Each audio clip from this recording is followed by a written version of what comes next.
Well, there they are. Our new electronic media, or our new gadgets. You push a button, and the world's yours. You know how they talk about the world getting smaller? Well, it's thanks to these that it is. Everywhere is now our own neighborhood. We know what it's like to go on safari in Kenya, or to have an audience with the Pope, to order a cognac in a Paris cafe. But not only is the world getting smaller, it's becoming more available and more familiar to our minds and to our emotions. The world is now a global village. A global village. Well, if the appliance store is the symbol of the age we're living in now, what about the symbol of the age just past? Because in contrast to all of this, we used to have just one medium, or one gadget, if you like. John? Come on around. You're in a bookstore, in the hallowed, respectable center of the age of print, the age of the book. In the appliance store, you're very much the electronic man. Here, you go back to being Renaissance man, literary man. A book. It's all we used to have. There were no film projectors, no TV sets or radios. We got all our information from this.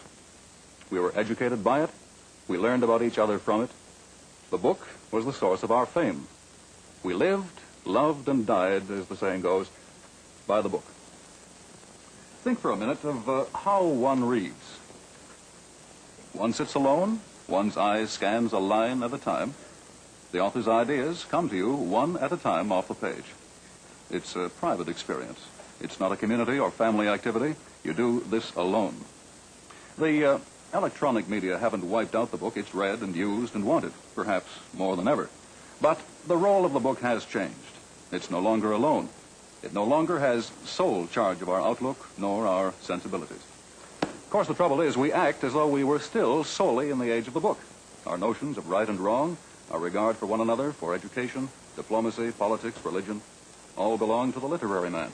And perhaps that's why literary man finds things today coarse or corrupt or materialistic. He hears the sound of fighting in the street, of the rough and tumble of life. Sometimes he hears the sound of music, and he finds it all rather vulgar.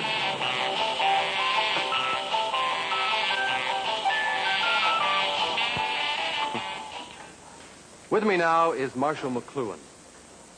Well, Marshall, you've done a considerable amount of writing about media. What does this all mean, the book world that we had and the electronic world we have? I think the best distinction, Alan, might be found in the phrase, with it. You know how we speak of being with it, meaning we've understood completely. We've got the message, as it were, in every way possible. But in the older book or print culture, people were not with it. They were away from it, by themselves, with their own private point of view. Now, you have no point of view when you're with it because you accept the thing totally. And we're with it because these new media of ours, the one you talked about in the appliance store, have made our world into a single unit. The world is now like a continually sounding tribal drum, where everybody gets the message all the time. A princess gets married in England, and boom, boom, boom go the drums. We all hear about it. An earthquake in North Africa. A Hollywood star gets drunk. Away go the drums again. I use the word tribal. It is probably the key word of this whole half hour. Why, Marshall, do you use the word tribal? Why this? Well, I think you'll find everything we observed tonight about the media points in the direction of tribal man and away from individual man. Now, by individual man, I assume that you're referring to John's literary man. Yes, and tribal man is the man created by the new electronic media. So that this would be the basic change we spoke of at the beginning. Yes, we're retribalizing. Involuntarily, we're getting rid of individualism. We're in the process of making a tribe. For just as books and their private point of view are being replaced by the new media, so the concepts which underlie our actions, our social life, are changing. We are no longer so concerned with self-definition, with finding our own individual way. We're more concerned with what the group knows, of feeling as it does, of acting with it, not apart from it. Look, let's back up just a bit, Marshall. No. If more books are being used, more being sold, the libraries are crowded, they're busy, how can it be said, aside from what else may be happening, that we're moving out of a print culture? As John said, books are still very important, but their role is changing. The nature of their importance is changing. Remember that books were our first teaching machine, and during the Renaissance, our only teaching machine. Books are what gave the Renaissance its peculiar stamp. We had to see the world and each other's through the printed line on the page. And today, there are many media of information, many teaching machines. By teaching machines, I take it that you're not referring only to those found in the classroom. No. We learn everywhere. The book's role has diminished because of all the other actors. It's no longer king, but subject.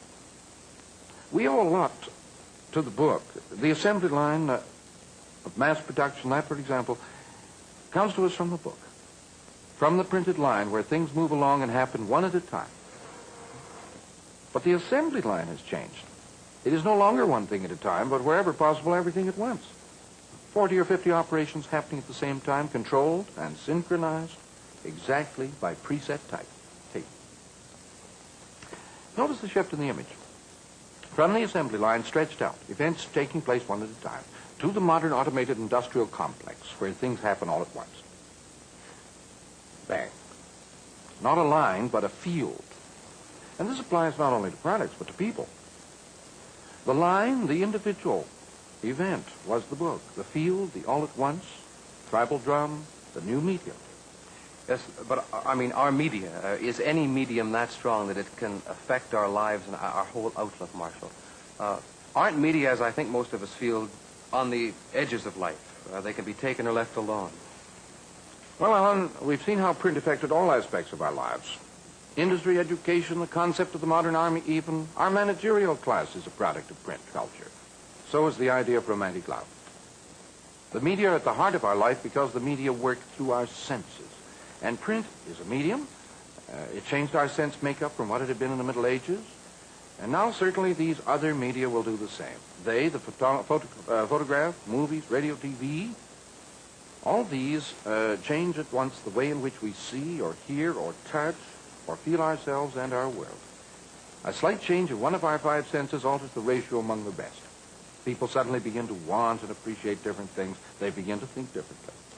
All right, but let's get back to your earlier word, tribal, Marshall.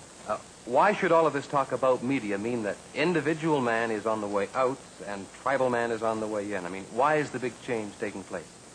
To answer that, let's get back to the teenager, for he illustrates the changes brought about by media in the clearest way, especially if we contrast the teenager with his old-time contemporary, the adolescent. Whoa. You mean there's a difference between the adolescent and the teenager?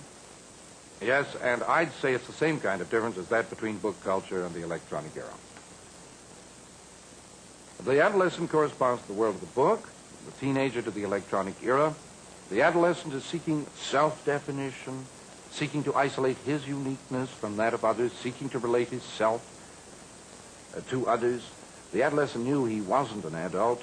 He knew he was in life's waiting room, that his life was not really real life. That would begin only with adulthood. The adolescent is still our image of what the young person should